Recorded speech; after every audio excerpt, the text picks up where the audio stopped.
sejahtera dalam Tuhan Yesus.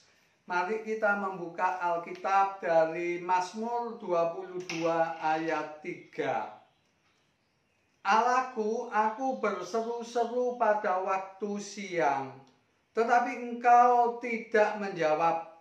Dan pada waktu malam, tetapi tidak juga aku tenang. Mari kita masuk di dalam doa. Bapa yang di surga, merupakan kesenangan, kehormatan kalau kami boleh berjumpa dengan Dikau. Saat ini basuh kami oleh darah Tuhan Yesus. Waktu, ruangan, suasana diri kami kiranya dikendalikan Roh Kudus. Berbicaralah dalam nama Tuhan Yesus. Ibu bapak yang dikasihi Tuhan, pada tahun 1966 Oktober jam 9:15 pagi di Aberfan, Inggris, ada bukit limbah daripada batu bara tiba-tiba meluncur ke bawah dan menghantam satu desa dan khususnya menghantam satu SD. Di mana ada 105 anak dan 9 guru yang tertimbun dengan limbah dari batu bara itu. Mereka seketika meninggal. Lalu orang bertanya, di manakah Tuhan waktu itu? Ketika malapetaka terjadi, di manakah Tuhan pada waktu itu? Ibu bapak, mungkin saudara dan saya tidak mengalami masalah setragis itu. Tapi bisa jadi masalah ekonomi, masalah keluarga, masalah sakit penyakit, masalah keinginan kita tidak terwujud. Sehingga kita bertanya, di manakah Tuhan pada waktu itu? Mazmur 22 adalah doa yang dipanjatkan Yesus. Yesus pernah berkata, Allahku, Allahku, mengapakah engkau meninggalkan aku? Ada waktunya Tuhan itu seperti 1.000.000 kilometer dari kita. Sangat jauh, tidak peduli terhadap kita. Kita terengah-engah, kita hampir sekarat. Rasanya Tuhan tidak mempedulikan kita. Saat ini saya akan memberi renungan kepada ibu, bapak, dan saudara sekalian. Satu tema, yaitu di manakah Allah ketika aku menderita? Di manakah Allah ketika aku menderita? Ibu, bapak, saya akan memberi 3 jawaban. Ketika saudara dan saya menderita jenis apa saja, saudara dan saya, pertama, lihatlah salib Yesus Kristus. Di Skotlandia ada satu kota namanya Dundee, ada seorang bapak yang lumpuh. Lumpuh dari leher sampai kakinya. Sebab itu dia tidak bisa berjalan dan di kursi roda. Seorang temannya berkata, apakah kamu tidak marah kepada Tuhan? Dia berkata, ada kalanya kalau teman saya naik mobil, masuk ke halaman rumah saya, seakan-akan setan membisik di telinga saya, kalau Allah itu baik, kalau Allah itu mencintai kamu, mengapa Dia membiarkan kamu lumpuh? Hati saya goncang. Tapi pada waktu itu setan saya ajak naik ke Bukit Golgota, ke kayu salib untuk melihat Yesus yang adalah pencipta itu digantung. Ibu bapak, pernahkah saudara dan saya berpikir, mengapa Yesus tidak lahir sebagai Superman? Mengapa Yesus tidak lahir sebagai Spiderman? Seorang yang kuat, tidak merasa sakit. Tetapi dia lahir dari seorang perawan yang miskin. Lahir di palungan dan meninggal secara tidak terhormat. Kehidupannya diwarnai dengan penderitaan. Tetangganya pernah menyudutkan dia, mengeluarkan dari desa supaya dapat dirajam dengan batu. Keluarganya juga pernah menganggap Yesus tidak waras. Murid-muridnya meninggalkan dia ketika diserang oleh orang-orang yang membencinya. Yudas menjualnya, Petrus menyangkalnya, 9 murid yang lain meninggalkan Yesus. Masa berteriak, salibkan dia, salibkan dia. Ibu bapak yang dikasihi oleh Tuhan, Yesus dinyatakan sebagai raja. Sebab itu tentara Romawi mencibir, mencemooh. Dia diberi jubah ungu, diberi mahkota duri, ditampar, dicambuk, diludahi, dipukuli dengan besi yang berduri. Tubuhnya ditelanjangi. Ketika Yesus disalib, dia merasakan kesakitan di seluruh tubuhnya. Yesus disalib juga berkata, "Allahku, Allahku, mengapakah engkau meninggalkan aku?" Ketika Yesus disalib, itu adalah jeritan yang mengatakan, "Aku begitu mencintai umat manusia." Ketika tubuhnya terkulai, sebetulnya dia bisa memanggil ribuan jutaan malaikat untuk membantu dia, untuk membunuh para orang yang menista dan menikam dia. Saudara, di Perjanjian Lama, khususnya kitab Ayub, ketika Ayub menderita, dia berteriak, dia meronta, dia bertanya, apakah Tuhan baik? Apakah Tuhan adil? Tuhan waktu itu menjawab dengan apa? Ayub, ayo kamu keluar sebagai laki-laki. Di mana aku ketika meletakkan dasar bumi? Di manakah engkau ketika aku meletakkan dasar bumi? Di manakah engkau ketika aku menciptakan alam semesta? Ayub terdiam, tidak bisa bicara apa-apa. Tapi di Perjanjian Baru berbeda.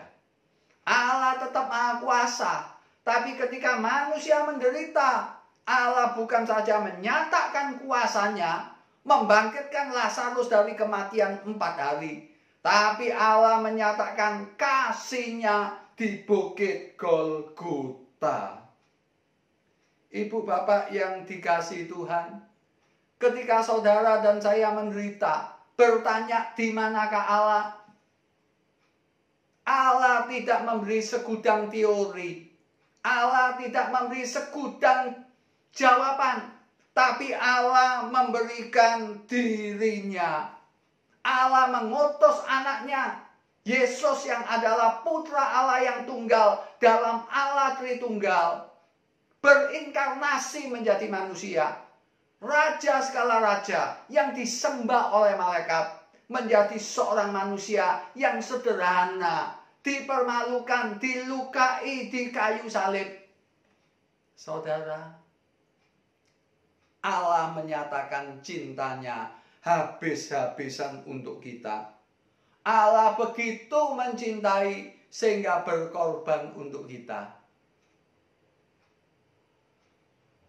Saudara, jikalau ada seorang jenderal yang istrinya kebetulan diperkosa dengan seorang, manakah lebih mudah bagi jenderal itu untuk membalas dendam dengan kekuasaannya atau membiarkan dirinya dipermalukan? Sering orang berpikir Allah itu Maha Kuasa, sebab itu gampang saja naik kayu salib. Oh, itu tidak betul, saudara. Kalau ada jalan lain, tidak mungkin Allah harus mengutus anaknya untuk dibantai di kayu salib. Ketika menciptakan alam semesta, Allah hanya berfirman. Tapi untuk mengampuni dosa manusia, Allah perlu habis-habisan mengucurkan darah, mengucurkan keringat. Kenapa Jumat itu disebut Jumat Agung? Padahal tidak ada mujizat, tidak ada malaikat. Jumat itu disebut Jumat Agung. Karena Allah sebagai pencipta alam semesta datang dalam manusia, mengampuni dosa manusia dengan berkorban di atas kayu salib. Sebab itu ibu bapak, kalau saudara sedang menderita, bertanya apakah baik, lihatlah di salib. Allah membayar harga yang sangat mahal, terlalu mahal, karena mencintai kita. Sebab itu Yohanes berkata, karena begitu besar kasih Allah akan dunia ini, sehingga ia memberikan anaknya yang tunggal. Yang kedua, jikalau saudara dan saya menderita, bertanya di manakah Allah? Mengapa hutang saya belum ditolong? Mengapa penyakit kanker anak saya tidak disembuhkan? Mengapa suami saya berselingkuh? Saya doakan tidak bertobat. Ibu bapak, bagaimana kita mengatasi pertanyaan ini? Di manakah Allah?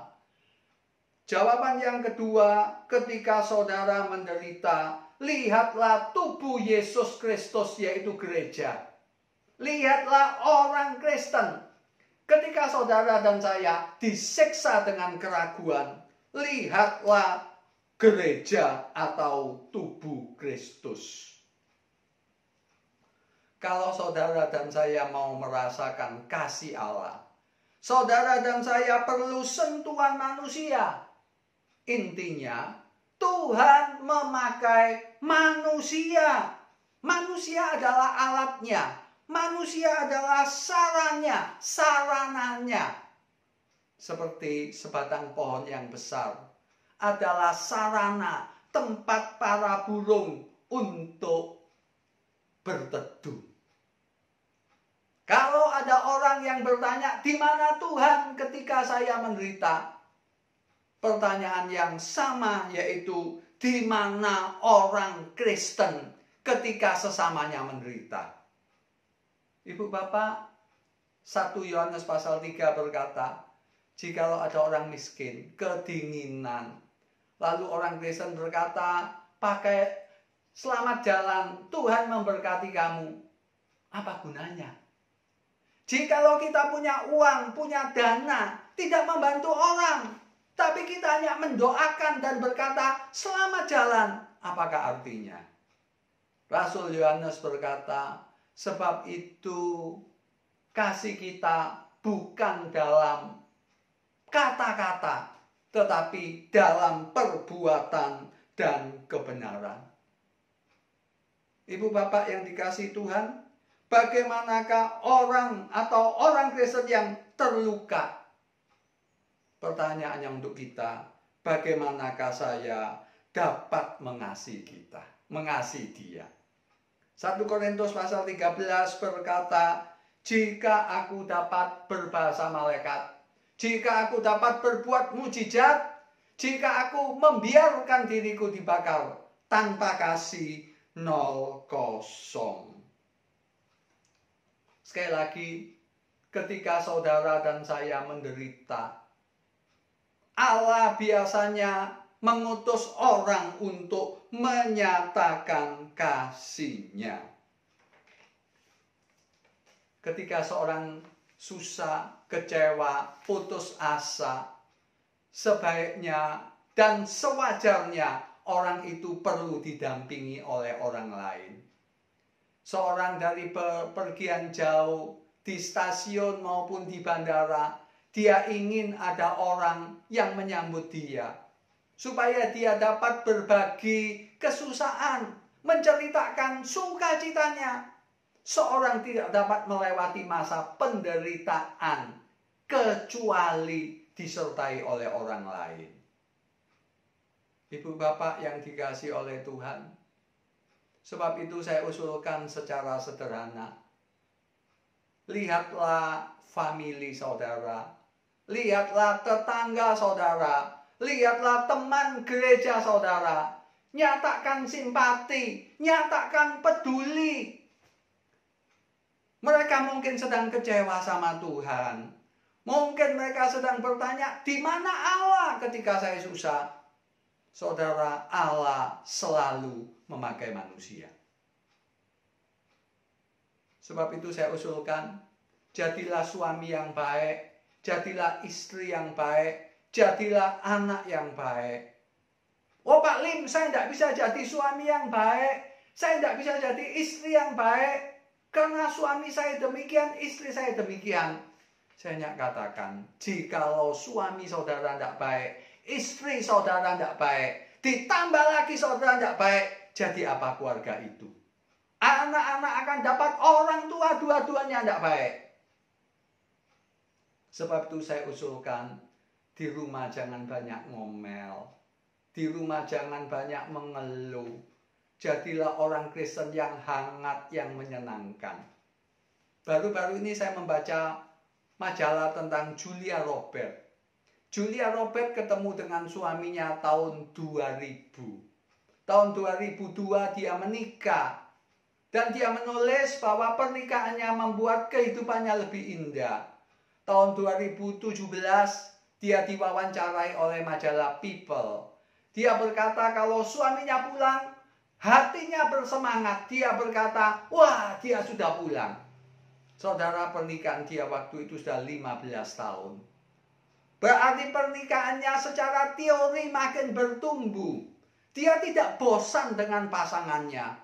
Tapi hatinya tetap membara. Kalau jujur ini tidak gampang.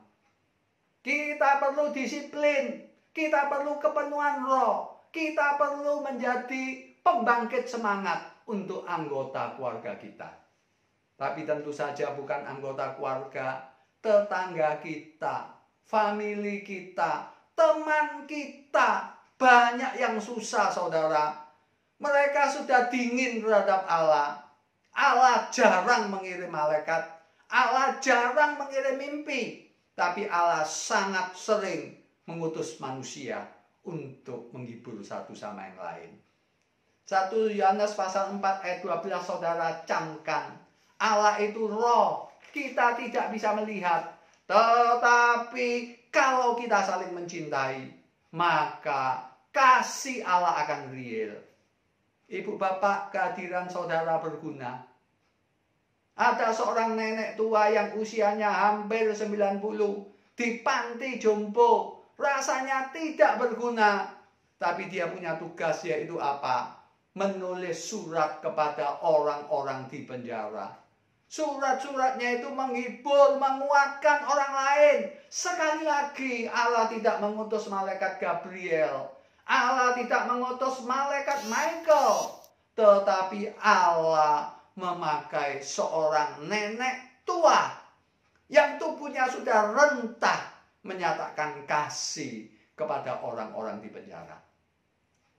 Jadi kalau saudara sedang susah, masalah ekonomi, bahkan mungkin hampir bunuh diri, keluarga saudara kacau, doa saudara belum dijawab, anak saudara belum mendapat jodoh, saudara berdoa banyak untuk seorang anak itu belum datang. Saudara merasa Allah tidak peduli. Saudara merasa saudara adalah anak tiri daripada Allah. Saya usulkan, lihatlah salib. Di salib Allah habis-habisan untuk saudara. Allah membuktikan dirinya sangat mencintai saudara. Seorang mama yang baik. Dia mungkin kaya punya suster. Tapi tengah malam dia tetap bangun untuk menyusui bayinya yang baru sebulan. Membersihkan popoknya supaya dia dapat memperlakukan bayinya sebaik mungkin. Yang kedua, seringkali Allah memakai manusia untuk menyentuh sesamanya. Ketika seorang bertanya, di mana Allah? Apakah Allah berbelas kasihan? Dia seringkali memakai manusia dan jarang sekali memakai malaikat. Yang ketiga terakhir, saudara, hidup ini bukan saja berat, tapi hidup ini kadangkala tidak adil. Seorang wanita yang cantik kena penyakit ALS dalam usia 26 tahun. Dari Maret sampai Oktober kesehatannya merosot. tangan tidak bisa digunakan sampai di kursi roda, sampai napasnya sesak. Ketika dia diinjili, dia tidak butuh hebat-hebat, dia hanya butuh lengan yang tidak lunglai. Pada waktu itu dia bisa bertanya, saya baru 26 tahun, mengapa sakit saya begitu serius? Saudara, kalau jujur, ketika saudara dan saya susah, bukan saja melihat salib, bukan saja melalui orang lain, tapi lihatlah Roh Kudus yang ada di batin saudara. Roh Allah diam di batin saudara. Roh Kudus adalah meterai kehadiran Allah dan uang muka untuk kekekalan di surga. Roh Kudus disebut penghibur, Roh Kudus disebut pengacara, pembela kita, dan yang menarik, dia membantu saudara di dalam doa. Roma 8:26-27. Ibu bapak, kadangkala kehidupan ini berat. Orang tidak bisa menanggung. Tapi ada kabar baik. Kabar baiknya apa? Allah adalah sumber segala penghiburan. Allah adalah penuh belas kasihan. Dia adalah Bapak kita. Dia adalah sahabat kita. Abraham adalah sahabat Allah. Musa adalah sahabat Allah. Wahyu 3:20 berkata, lihat aku berdiri di muka pintu dan mengetok. Jikalau ada orang mendengar suaraku dan membukakan pintu, aku akan masuk mendapatkannya.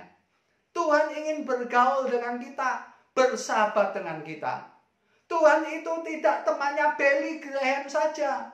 Tuhan itu tidak temannya Ibu Teresa saja. Tapi Tuhan ini teman dari setiap orang yang mau percaya dan mengikut dia. Saudara, di musim pandemi COVID-19 ini, keluarga saya sedapat mungkin tidak belanja yang tidak perlu. Kami punya wastafel buatan daripada developer. Saya merasa sih kurang baik lah. Sebab itu sering rewel. Saya bisa mengatur supaya lancar. Saya beli alat di toko bangunan, saya siramkan. Tapi terakhir ini saya pakai air panas. 3 panci saya siramkan di wastafel saya. Mungkin 1-2 minggu saya lakukan itu masih belum lancar. Sampai suatu pagi istri saya ketika sedang berdoa, tiba-tiba Tuhan mengingatkan dia di batinnya. Kenapa kamu tidak mendoakan soal wastafel? Yang menarik saudara, setelah didoakan, memang saya masih dimintai tolong istri saya untuk mengguyur wastafel itu, tempat cuci piring itu. Ternyata saudara, setelah saya siram 1-2 kali, setelah itu berbulan-bulan tidak rewel.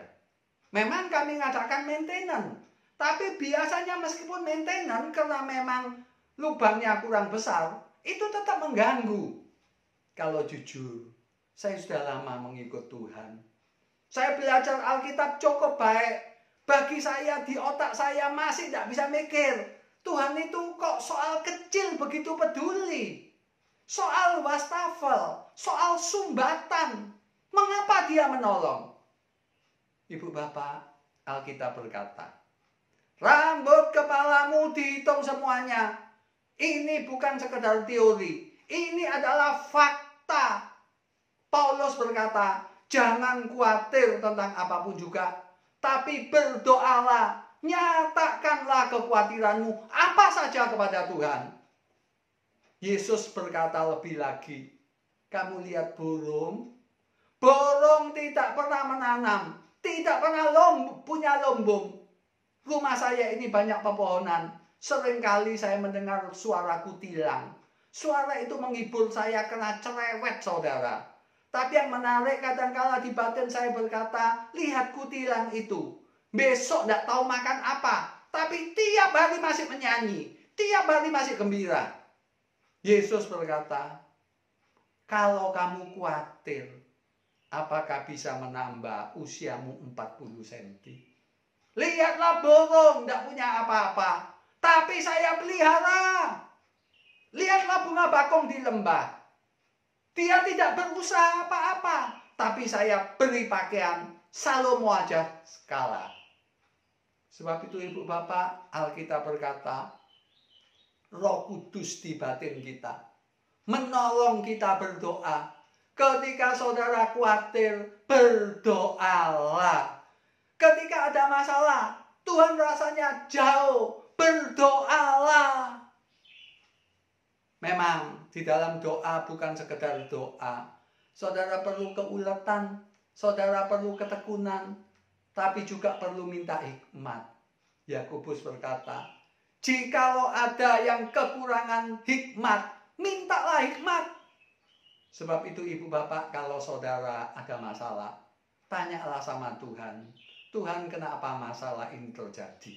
Kenapa hutang saya banyak? Mungkin saudara pengeluarannya terlalu besar. Juga bertanyalah, apakah mungkin ada dosa? Apakah ada dosa sehingga menggambar doa saya? Juga bertanyalah, dalam hal apa saya perlu berubah? Dalam hal apa saya perlu bertindak? Ibu bapak, seorang yang di SMA ketika akan ujian nasional, papa mamanya berdoa berpuasa supaya anaknya lulus. Tapi anaknya tidak mau belajar, cuma nonton televisi. Tuhan akan berkata, saya akan tolong, saya akan bantu. Tapi tanggung jawab anakmu adalah belajar. Ada waktunya kita tidak boleh berdoa saja, tapi harus berusaha keras. Tetapi ketika saudara dan saya naik pesawat, di pesawat terjadi turbulensi, saudara berdoa, tidak perlu ke tempatnya pilot untuk memberi anjuran. Saudara tidak mengerti apa-apa. Yang saudara lakukan hanyalah berdoa saja dan berdiam. Sebab itu ketika kita berdoa, mintalah hikmat. Tuhan, langkah saya apa? Apakah saya bertindak ataukah diam? Tapi tentu saja saudara, jawaban Tuhan itu brilian dan variatif. Sadrak, Mesak, Abednego mau dibakar, dia tetap setia kepada Tuhan. Dilemparkan ke dapur api yang dipanaskan 7 kali. Sangat-sangat panas. Sama sekali dia tidak terbakar. Karena di situ ada orang keempat yang menjaga dia. Elia kekurangan makanan, kekurangan materi. Tuhan mengirim burung gagak yang suka daging itu, mengirimkan daging kepada Elia. Ini mujizat.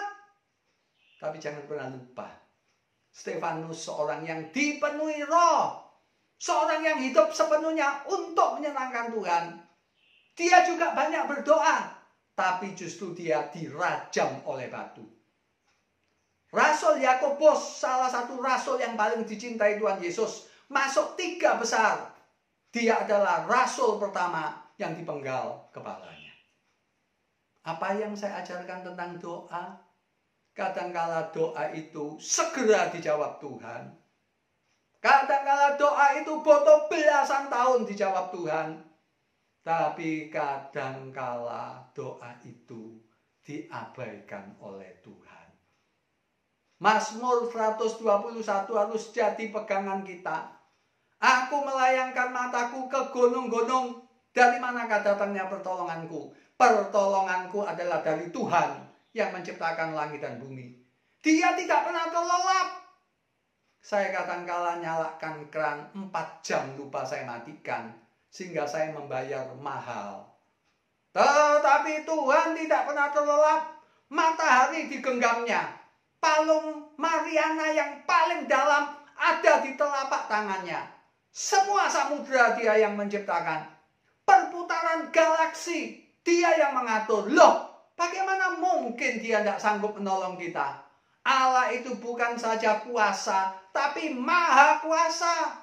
Dan bukan saja maha kuasa, dia sangat mencintai saudara. Sangat bijaksana. Yesus berkata, jangan takut sama orang yang membunuh kamu. Karena apa? Jiwa itu yang penting. Jiwa di tanganku. Kalau tubuhmu hancur, kamu akan ke pangkuanku. Orang yang meninggal dengan cara yang tragis, bukan berarti nasibnya buruk. Seorang kenalan saya pendeta, terpleset, jatuh, batang otaknya pecah dan dia meninggal. Bukan berarti nasibnya buruk, saudara. Itu seperti saudara ke Jakarta, yang satu naik pesawat, yang satu naik kereta api, yang satu naik sepeda. Semua sampai ke Jakarta. Cuma caranya berbeda. Sebab itu Yesus berkata, jangan khawatir tentang hidupmu. Kamu aman di tanganku. Bapak mana jika anaknya minta roti dikasih batu, minta telur dikasih kalajengking. Alkitab berkata, Sion berkata, Tuhan meninggalkan aku, Tuhan melalaikan aku. Apa kata Alkitab? Dapatkah seorang wanita melupakan bayinya? Di dalam bahasa Inggris lebih indah, dapatkah seorang mama lupa kalau anaknya sedang menyusu di buah dadanya? Mana mungkin lupa? Sebab itu pemazmur berkata, aku melayangkan mataku ke gunung-gunung. Dari mana pertolonganku? Pertolonganku dari Tuhan. Bukan berarti konglomerat tidak perlu. Bukan berarti jenderal tidak perlu. Bukan berarti dokter tidak perlu. Semua perlu.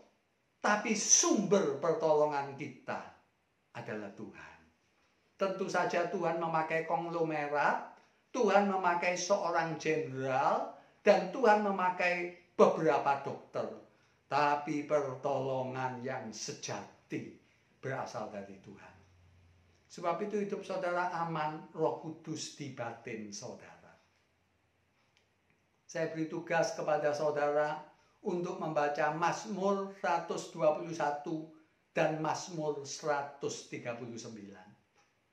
Ketika saudara susah, keuangan saudara sulit, penyakit kanker menggerogoti anggota keluarga saudara, pernikahan saudara buruk, saudara merasa ditinggalkan Tuhan, saudara merasa nasib saudara buruk, ingat 3 hal. Pertama, salib. Salib adalah bukti yang tidak bisa dibantah. Allah habis-habisan untuk saudara.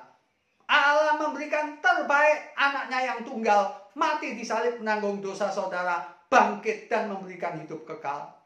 Dan menolong saudara selama di dunia, karena namanya dia Yesus Immanuel. Yang kedua, seringkali Tuhan memakai orang lain untuk menghibur kita, menguatkan kita. Jarang sekali Tuhan pakai malaikat. Sebab itu saya usul sedapat mungkin jangan melukai orang lain. Orang lain yang mungkin musuh saudara, mungkin itu akan menolong saudara suatu ketika. Dan yang ketiga, saudara sangat beruntung punya Roh Kudus di batin saudara. Dia adalah pribadi ketiga dari Allah Tritunggal, pencipta alam semesta yang berdomisili di batin saudara. Sebab itu berkata, serahkan khawatirmu kepada Tuhan. Dalam bahasa Yunani artinya lontarkan kekhawatiranmu kepada Tuhan, sebab Ia yang memelihara kamu. Mari kita berdoa. Bapa yang di surga, jadikanlah kami semua pelaku firman-Mu. Saat ini saya berdoa untuk perusahaan yang mengundang saya ini. Berkati ownernya, berkati semua keluarga besarnya, berkati stafnya, berkati semua karyawannya. Tuhan, Engkau mencintai mereka. Tolong mereka supaya dilepaskan dari COVID-19 dan bertumbuh serupa Yesus. Untuk staf dan karyawan juga Engkau lindungi yang belum dalam Tuhan, agar mereka mengenal dan mengikut dan percaya Tuhan Yesus. Terima kasih Tuhan. Ini doa kami dalam nama Tuhan Yesus yang baik. Amin.